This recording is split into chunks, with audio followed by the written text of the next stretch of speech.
الصلاة والسلام على من لا نبي بعد. الحمد لله الواحد القهار، والصلاة والسلام على سيد الأبرار وعلى آله وأصحابه الأطهار.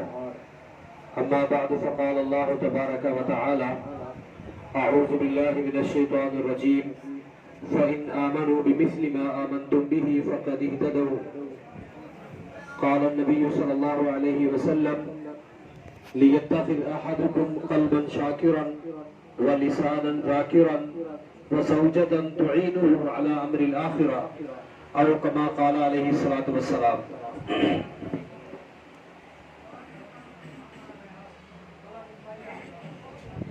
محترم بھائیوں، رمضان المبارک اپنی تمام تر برکات کو سمیٹتا ہوا عنقریب ہم سے جدا ہونے والا ہے، اور اس کے فضائل و مناقب آپ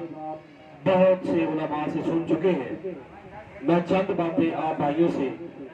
پہلے اپنی اصلاح کے لیے اور آپ بھائیوں کی اصلاح کے لیے گوش گزار کرنا چاہتا ہوں۔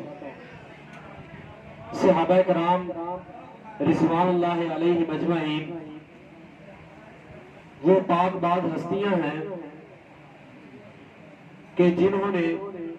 اپنا سب کچھ قربان کر کے دین اسلام کی آبیاری کے لیے اپنے شب و روز لگا کے،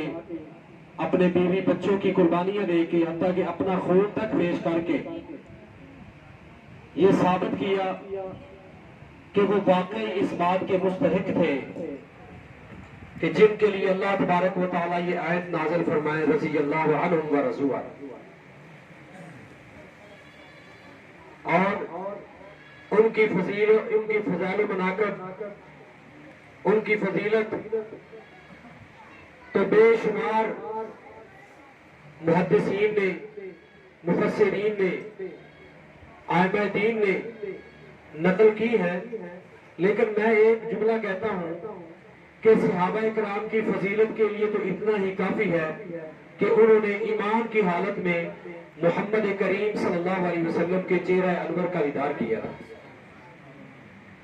صحابہ کرام کے بارے میں اللہ رب العالمین نے قرآن مجید کے اندر فرمایا: فَإِنْ آمَنُوا بِمِثْلِ مَا آمَنْتُمْ بِهِ فَقَدِ اهْتَدَوْا، کہ اگر لوگوں تم پیارے پیغمبر علیہ الصلوۃ والسلام کے صحابہ کی طرح ایمان لے کے آؤ